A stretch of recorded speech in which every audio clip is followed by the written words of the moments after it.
ब्रह्मांड की ऐसी हैरान कर देने वाली बातें जिन्हें पता होने पर भी शायद आपने उन्हें इस एंगल से नहीं देखा होगा। क्या लाइट के ट्रेवल करने की भी एक मैक्सिमम लिमिट है? अगर है तो शायद हम इस ब्रह्मांड के किनारे के बारे में कभी नहीं जान पाएंगे। इलेक्ट्रॉन्स न्यूक्लियर का, चांद पृथ्वी का, पृथ्वी सूर्य का, सूर्य सौर मंडल को लेकर मिल्की वे का, और मिल्की वे गैलेक्सी किसी और चीज का, और ऐसे इनफाइनाइट लेवल्स तक चीजें एक दूसरे के आसपास चक्कर लगा रही है। यकीन मानिए हम कभी भी कुछ भी लाइव देखते ही नहीं है, हमेशा पास्ट ही देखते हैं, लाइट की लिमिटेड स्पीड के कारण।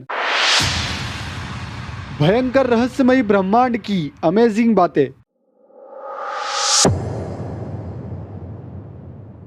हेलो दोस्तों, आज का हमारा टॉपिक है मैजिक्स ऑफ द यूनिवर्स। दोस्तों, साइंटिस्ट ने हमारे इस ब्रह्मांड को बहुत ही कम खोजा है, लेकिन जितना भी खोजा है उसमें कई कमाल की चीजें सामने आई है, जिनके बारे में आज हम इस वीडियो में बात करेंगे। दोस्तों, इसमें हम 8 पॉइंट्स देखेंगे, जिनमें से 8वें के बारे में सुनकर और समझकर आप हैरान हो जाओगे। तो दोस्तों आइए वीडियो को शुरू करते हैं। Everything is in motion. दोस्तों, स्पेस में कई चीजें तैर रही है, जैसे planets, stars, black holes, asteroids, nebulas, quasars, solar systems आदि। कहने का मतलब है कि यह सभी चीजें जो भी स्पेस में है, सब की सब मोशन में है। यूनिवर्स की कोई भी चीज स्थिर या रुकी हुई नहीं है। न्यूटन का फर्स्ट लॉ ऑफ मोशन कहता है कि कोई भी चीज तब तक मूव नहीं करेगी जब तक उस पर कोई एक्सटर्नल फोर्स नहीं लगाया जाए, और तब तक मूव करती रहेगी जब तक उसे किसी बाहरी फोर्स द्वारा रोका ना जाए। तो दोस्तों, यहाँ सवाल यह उठता है कि जब ये चीजें मूव कर रही है तो इन्हें फर्स्ट टाइम कौन सी ताकत ने मोशन दिया था? आपके मन में शायद यह जवाब होगा कि बिग बैंग ने, लेकिन फिर सवाल यह उठता है कि बिग बैंग को फोर्स कहां से मिला? कहने का मतलब है कि फर्स्ट जो फोर्स था वह कौन सा था जहां से यह सारा मामला शुरू हुआ? Big bang seems unbelievable. दोस्तों, बिग बैंग ही अपने आप में एक अजीब थ्योरी है, क्योंकि उसके अनुसार एक छोटे से पॉइंट में धमाका होने के कारण ही यह सारा ब्रह्मांड बना है। तो क्या यह खरबों प्रकाश वर्ष में फैला सारा मैटर, यानी stars, planet, galaxies, pulsars, asteroids, solar systems, super massive black holes, सब का सब एक एटम से भी छोटे से डॉट के अंदर होना संभव था? Universe is too big. दोस्तों, अब बात करते हैं स्टार्स की। क्या आपने कभी अमावस्या पर, यानी कि जिस दिन की रात को चांद बिल्कुल ना निकलता हो, उस दिन आपने कभी इस आसमान को अच्छे से निहारा है? और ऐसा करते हुए कभी ये सोचा है कि जिन बारीक बारीक लाखों तारों को आप देख रहे हैं, वे हर एक तारे पृथ्वी से कई लाख गुना बड़े और कई हजार प्रकाश वर्ष की दूरी पर है? अगर आपको इसमें कुछ भी इंटरेस्टिंग नहीं लगता है, तो क्या आप यह जानते हैं कि यह सारे तारे हमसे इतनी दूर है कि अगर हम लाइट की स्पीड से भी इनमें से किसी की तरफ जाएं, तो सारी जिंदगी में वहां नहीं पहुंच पाएंगे। दोस्तों, कहने का मतलब है कि प्रैक्टिकली तो दूर की बात, थ्योरेटिकली ही वहां जाना नामुमकिन सा दिखाई पड़ता है। तो जरा सोचो कि इस अति विराट यूनिवर्स को बनाने वाले भगवान, अल्लाह, गॉड और चलाने वाले देवता कितने ज्यादा महान होंगे। We never see anything live। चलिए दोस्तों, मान लेते हैं कि हमने एक बहुत ही शानदार टेलीस्कोप बना लिया जो 5 लाइट ईयर्स तक साफ साफ देख सकता है, और उसे यूज करके हम किसी प्लैनेट पर देख रहे हैं। तो यहाँ कमाल की बात यह होगी कि हम उस प्लैनेट पर 5 साल पहले क्या हुआ था वह देख रहे होंगे, क्योंकि लाइट को लाइट स्पीड से, जो कि 3 लाख किलोमीटर पर सेकेंड है, उस प्लैनेट से हमारे टेलीस्कोप पर आने में 5 साल लग जाएंगे। इसका मतलब कि हम लाइट ईयर्स की दूरी पर कुछ भी लाइव नहीं देख सकते। और अगर हम हमसे सिर्फ 1 मीटर की दूरी पर रखे किसी ऑब्जेक्ट की बात करें, तो उसे भी कभी हम लाइव नहीं देख सकते, क्योंकि उस ऑब्जेक्ट से टकरा कर आने में भी लाइट रेस कुछ तो टाइम लेगी, भले ही वह टाइम नैनो सेकेंड का 1,00,000वां हिस्सा भी क्यों ना हो। और दोस्तों, दूसरी कमाल की बात यह है कि हमारी पृथ्वी पर पिछले कुछ सालों में क्या हुआ वह भी हम देख सकते हैं। सिर्फ जरूरत है तो पृथ्वी से टकराकर रिफ्लेक्ट हुई उस लाइट को पकड़ने की, जो कुछ ही लाइट ईयर्स की दूरी पर अभी पहुंची होंगी। तब हम पृथ्वी पर गिरे उन एस्ट्रॉइड्स को भी देख सकते हैं जिनसे डायनासोर्स का अंत हुआ। हालांकि यह काम अभी बहुत डिफिकल्ट है, हो सकता है कि फ्यूचर में यह संभव हो जाए।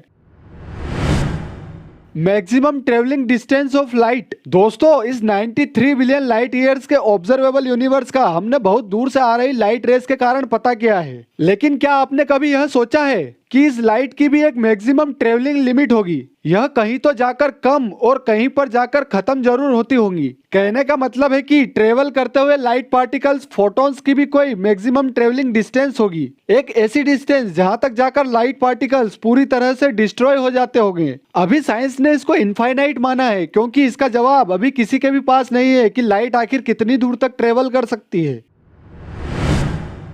Empty space inside atoms. दोस्तों, ब्लैक होल्स स्पेस के वह ऑब्जेक्ट्स होते हैं जिन्हें देख पाना ही नामुमकिन है, इसलिए क्योंकि उसके ऊपर गई लाइट तो ब्लैक होल्स की ग्रेविटी के कारण वापस रिफ्लेक्ट ही नहीं होती। ब्लैक होल कोई स्टार या कोई ऐसा प्लैनेट हो सकता है जिसका मास और डेंसिटी इतनी ज्यादा हो जाते हैं कि फिर वह अपने इनफाइनाइट ग्रेविटी के कारण आसपास की हर चीज को अपने तरफ अट्रैक्ट करके उसे अपने में समाने लगते हैं। यह लाइट के फोटॉन्स को भी नहीं छोड़ता और इसीलिए लाइट इससे रिफ्लेक्ट होकर वापस नहीं आ पाती और हमें यह ब्लैक दिखाई देता है। दोस्तों, ब्रह्मांड के इस अजूबे ब्लैक होल को साइंटिस्ट ने इसके आसपास की चीजों के अजीब बिहेवियर से पहचाना। ब्लैक होल्स के अंदर टाइम का कोई अस्तित्व नहीं रहता। दोस्तों, अगर हम हमारे सूरज को, जो कि पृथ्वी से 13 लाख गुना बड़ा है, उसे अगर हम एक मटर के दाने जितना कंप्रेस कर दें तो वह भी एक ब्लैक होल बन जाएगा। अगर आप यह सोच रहे हैं कि किसी चीज को इतना ज्यादा कंप्रेस करना कैसे संभव है, तो मैं आपको बता दूं कि दुनिया की हर एक चीज एटम से मिलकर बनी है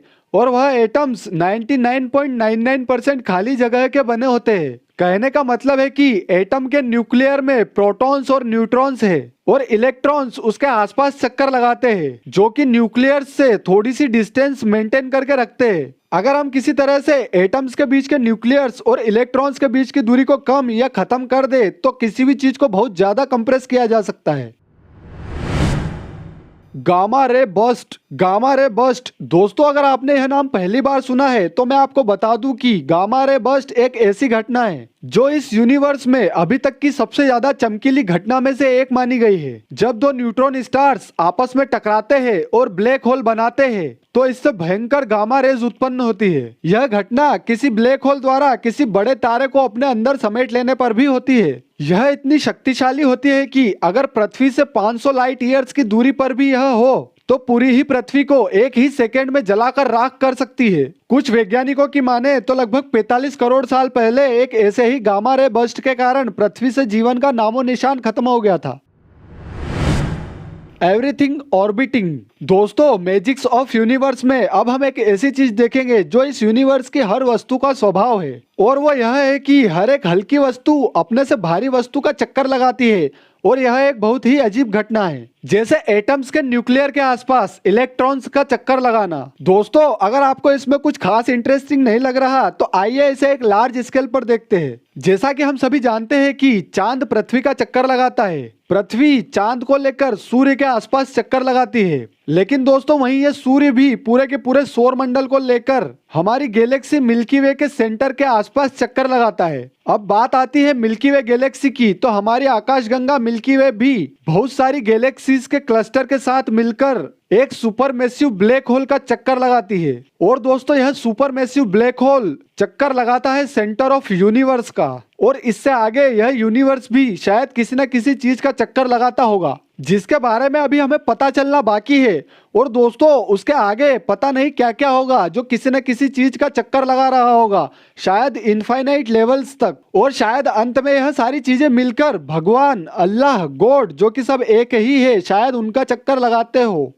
सकता है। इसीलिए ही सनातन ग्रंथों में भगवान के आसपास चक्कर लगाने की मान्यता है। सिर्फ हिंदू ही नहीं बल्कि इस्लाम में भी मक्का मदीना में जाकर मुस्लिम लोग काबा का इसीलिए चक्कर लगाते हो। ऐसा संभव हो सकता है। कहने का मतलब है कि सारे धर्मों के अनुयायी जो कि अपने भगवान, अल्लाह, गॉड को सबसे बड़ा और ताकतवर मानते हैं, इसीलिए उनके आसपास चक्कर लगाते हो, जैसे इस ब्रह्मांड में हर चीज करती है।